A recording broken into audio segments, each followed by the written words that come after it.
नमस्कार, मैं वंदना। आप देख रहे हैं न्यूज़ रांची मेला। आपको बता दें कि एचएससी को लेकर लगातार इंडिया गठबंधन आंदोलन की है। आज इंडिया गठबंधन बैठक कर रही है। आए सीधा इनसे जुड़कर बातचीत करते क्या कुछ सामने निकल कर आया है।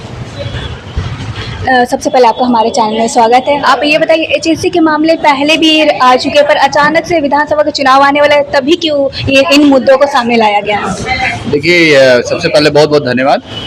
एचएससी के मुद्दे पे ये विधानसभा के दौरान या विधानसभा के समय नजदीक आने के कारण यहाँ पर कोई बैठक नहीं हुई है।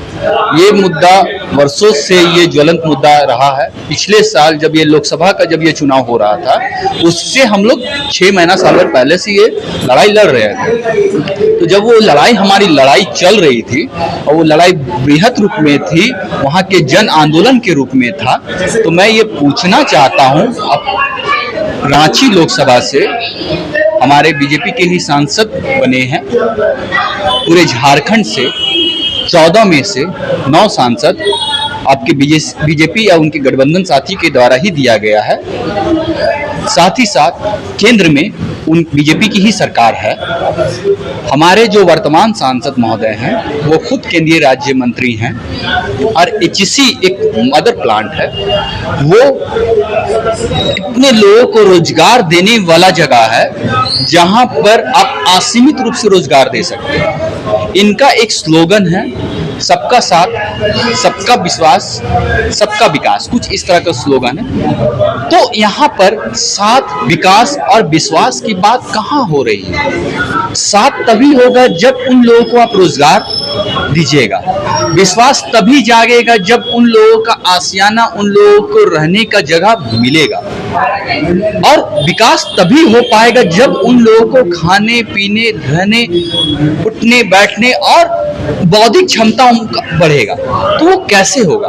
वो तभी होगा जब उन्हें रोजगार प्राप्त होगा और रोजगार से ही उनकी उन्नति हो पाएगी। लेकिन एचईसी को पूरी तरह से खत्म करने का एक साजिश के तहत किया जा रहा है।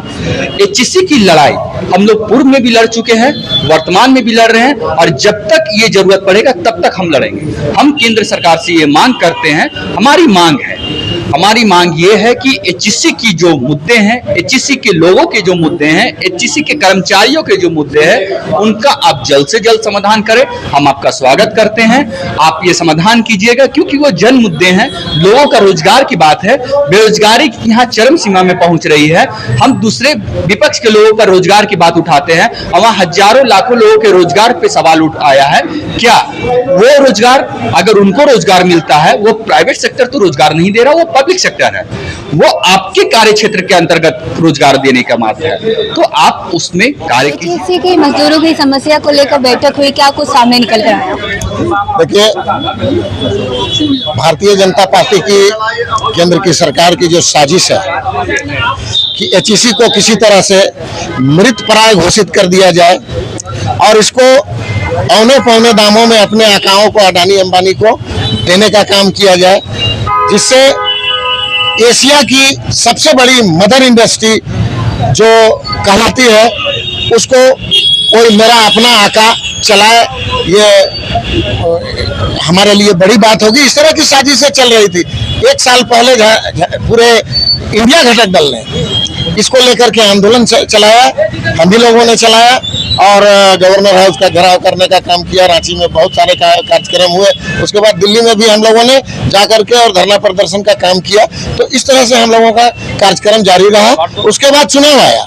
चुनाव में हम लोग थोड़े शिथिल हुए, लेकिन जो एचईसी के कर्मचारियों का आंदोलन था वो बनरासन अवस्था में पहुंच गया था। उसको हम लोगों ने संजीवनी देने का काम किया और उनके आंदोलन में कंधा से कंधा मिला करके चलने का काम किया, जिससे आज एचईसी में थोड़ी बहुत सुगबुगाहट हुई उस वक्त में और लोगों को 2-4 महीनों का तनख्वाह मिला। लेकिन पुनः अभी मुद्दे को पहले भी सामने रखा गया था, पर अचानक से इतने टाइम के बाद अचानक से अब क्यों ये मुद्दे को सामने लाया गया है? विधानसभा का चुनाव है, इसलिए क्या? चुनाव का लेकर हम लोगों ने, इंडिया गठबंधन ने विगत 1 साल से और उसके पहले भी हम लोगों ने एचईसी के मुद्दा को लेकर बड़ा संवेदनशील रहे हैं और तमाम जो वहाँ लेबर क्लास है, मजदूर वर्ग के लोग हैं, उनको करीब 2 साल से वेतन नहीं मिल रहा है। बड़ा दुर्भाग्यपूर्ण है। एचईसी एक ऐसा फैक्ट्री है जो मदर इंडिया, जिसको मदर फैक्ट्री बोलते हैं इसको हम लोग, और उसकी दुर्गति बराबर होती जा रही है। और इसके लिए कोई जिम्मेवार यदि है तो केंद्र सरकार है। केंद्र सरकार ने विगत 10 साल से एक भी बड़ा पैकेज नहीं दिया। दूसरी ओर एचईसी का जमीन है, जमीन बेच रहे हो चाहे कोई बेचे, उसका पैसा कहाँ जा रहा है? यदि वही पैसा लगा देता तुम एचईसी को उधार के लिए, एचईसी के मजदूरों के लिए वेतन में लगाता, तो आज ये समस्या नहीं होता। अब ग्रेटर रांची बन रहा है, ग्रेटर रांची अच्छा रांची शहर बन रहा है। किसके लिए बन रहा है? हमारा जमीन है, हमारा घर है, और हम ही को सुविधा नहीं मिले। बड़े बड़े लोगों को 10-10 एकड़, 5-5 एकड़, 3-3 एकड़ जमीन लगना। कहीं पर भी स्मार्ट सिटी में इस तरह का प्रावधान नहीं है कि किसी भी व्यक्ति को 5 एकड़, 3 एकड़, 10 एकड़ जमीन दे दें। वहाँ के जो लोग हैं, उस जिले के लोग हैं, जो लोग हैं, उनको आवासीय 10 डिसमिल, 15 डिसमिल, 20 डिसमिल, ज़्यादा से ज़्यादा 1 एकड़ तक दे सकते हो। स्कूल खोलने के लिए तो उसके लिए अलग प्रोविजन है, लेकिन ये बड़े बड़े लोगों को यहाँ दिया जा रहा है और मजदूरों को यहाँ एक तरह से साजिश है एचईसी को बंद करने का, साजिश रचा जा रहा है एचईसी को बंद करने का, जो बड़ा दुर्भाग्यपूर्ण होगा इस देश के लिए और इस राज्य के लिए। ये राज्य की जनता को इस बात को समझना होगा, तभी जाकर के एचईसी बचेगा, नहीं तो केंद्र सरकार इसको दूसरे के हाथों में बेचने का प्रयास कर रहा है।